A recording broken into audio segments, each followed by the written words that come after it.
நான் போய் எங்க ராஜா கிட்ட விளக்க சொல்லிட்டு வரேன். போதுமா?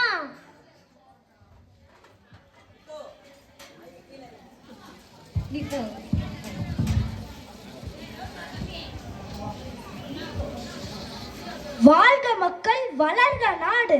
வரப்புயர நீர் உயரம், நீர் உயர நெல் உயரம், நெல் உயர குடி உயரம், குடி உயர்ந்தால்தான் கோமகன் உயர்வான் என்ற வாக்குக்கு தலை வணங்கி சபையை துவக்குகிறேன். அமைச்சரே, என் மனதில் உள்ள சந்தேகத்தை தீர்த்து கொள்ள ஆஸ்தான புலவரிடம் 3 கேள்விகள் கேட்டிருந்தேனே, அதற்கு தக்கபடி விடையளிக்க அவர் சபைக்கு வந்திருக்கிறாரா? மன்னா, ஆஸ்தான புலவர் இன்று சபைக்கு வரவில்லை. ஏன்?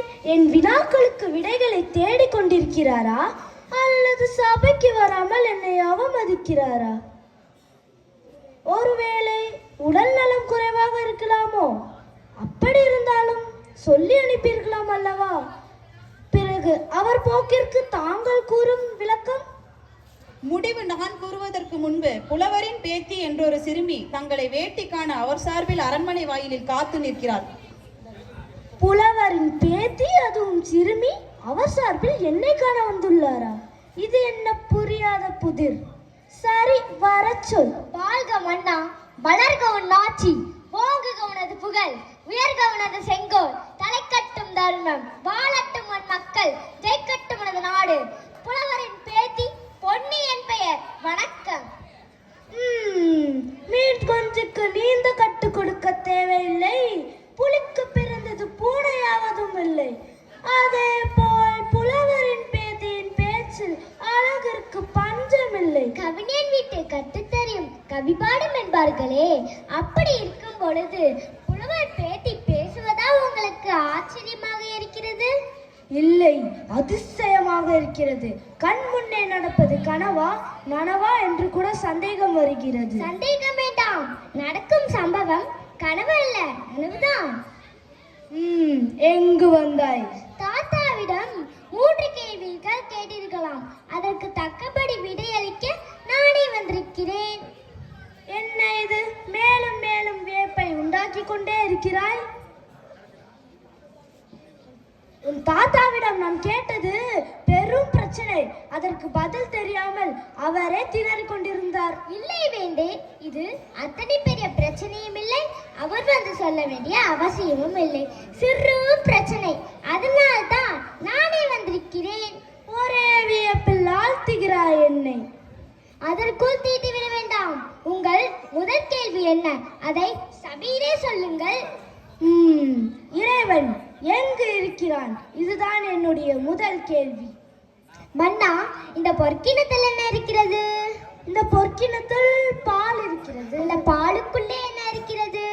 பாலுக்குள்ளே தயிர், மோர், வெண்ணெய், நெய் அனைத்தும் இருக்கிறது. அது எங்க இருக்கிறது என்று சுட்டி காட்டுங்கள். அது அதற்குள்ளே இருக்கிறது. அப்படி சொன்னால் போதாது. பாலுக்குள்ளே தயிர், மோர், வெண்ணெய், நெய் எங்கிருக்கிறது என்று தனித்தனியாக சுட்டி காட்ட வேண்டும். இது என்ன சிறுபிள்ளைத்தனமான கேள்வி? அதற்குள்ளே எல்லாம் அடங்கி இருக்கிறது. அப்படித்தானே, இறைவன் எல்லா இடத்திலும் அடங்கி இருக்கிறான். அது புரியாமல் தாத்தாவிடம் இறைவன் எங்கிருக்கிறான் என்று கேட்டிருக்கலாமே, அதற்கு எப்படி பதில் சொல்வது? இறைவா, கண் முன்னே இருப்பது குழந்தையா அல்லது குழந்தை வடிவத்தில் வந்த பெண் குலத்து தெய்வமா, இல்லை தெய்வத்தின் நாடகமா, அந்த நாடகத்தின் தத்துவத்தை விளக்க வந்த நாமகளின் பாத்திரமா? அதற்குள் ஆச்சரியப்பட்டு விட வேண்டாம், உங்கள் அடுத்த கேள்வி கேட்கலாம். இறைவன் எந்த திசையை நோக்கி கொண்டிருக்கிறான்? இதுதான் அம்மா என்னுடைய இரண்டாவது கேள்வி. இது என்ன? தூங்கா விளக்கு. அந்த விளக்கிலே சுழல்விட்டு கொண்டிருப்பது என்ன? அணையா தீபம். அந்த தீபம் எந்த திசையை நோக்கி பிரகாசித்துக் கொண்டிருக்குது என்று உங்களால் சொல்ல முடியுமா? எரியும் தீபம் மார்பக்கமும் ஒளிவிட்டு பிரகாசித்துக் கொண்டுதானே இருக்கிறது. அது எந்த திசையை நோக்கி பிரகாசித்துக் கொண்டிருப்பது என்று கேட்டால் அதற்கு எப்படி பதில் கூற முடியும்? அப்படித்தானே, இறைவன் எல்லா திசையும் நோக்கி கொண்டிருக்கிறான். அது புரியாமல் இறைவன் எந்த திசையை நோக்கி கொண்டிருக்கிறான் என்று கேட்டால் அதற்கு எப்படி பதில் சொல்வது?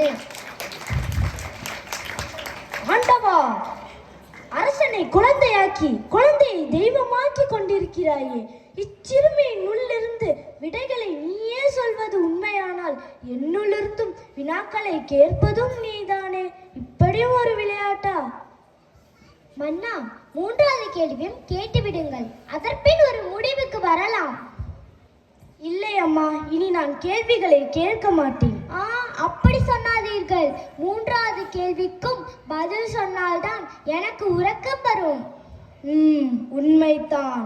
மூன்றாவது கேள்விக்கும் விடை தெரிந்து கொண்டால்தான் உறங்கிக் கொண்டிருக்கும் என் உள்ளத்திற்கும் விழிப்பு வரும். அறியா சிறுமி போல வந்து பெரிய பெரிய தத்துவங்களை பேசிடுமாறு அருள் வடிவேல். இறைவன் என்ன செய்து கொண்டிருக்கிறான்? இதுதான் அம்மா என்னுடைய மூன்றாவது கேள்வி. மன்னா, இதற்கு நான் சரியான பதில் சொல்ல வேண்டும் என்றால் ஒரு நாளிகை நான் மன்னனாகவும் நீங்கள் சாதாரண குடிமகனாகவும் இருக்க வேண்டும். சம்மதமா? தாயே, காத்து கொண்டிருக்கிறது அரியாசனம். குலமகளே, பொலிவு தந்தை என் குறை தீர்த்து விடு தாயே. யார் அங்கே? காவலா, இந்த மன்னனை சீலடை, அந்த அமைச்சரை நாடு கடத்த, மற்றும் இங்க உள்ள அனைவருக்கும் அன்னமாதாரம் எதுவுமே கொடுக்காதே, பட்டடி போடு. தாயே, இது என்ன விளையாட்டு? விளையாட்டல்ல அரசே, இதைத்தான் இப்போது இறைவன் செய்து கொண்டிருக்கிறான். என்னை மன்னனாக்கி உங்களை குடிமகனாக்கி இந்த ஒரு சில நாளிகையில் இறைவன் இப்படி ஒரு நாடகத்தை ஆடிக்கொண்டிருக்கிறான்.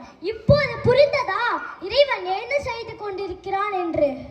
தாயே, தர்மத்தின் தலைமகளே, தாயாகி தந்தையாகி ஞானத்தின் உருவாகி தனிப்பெரும் தெய்வமாகி ஒளியாகி அனைத்தும் ஒரு குருவாகி என் அஞ்ஞானத்தை அகற்றிவிட்டாய் என் அருள்கடலே. உன் திருவடிகளை வணங்குகிறேன் அம்மா. என் ஆணவத்தை மன்னித்து விடு.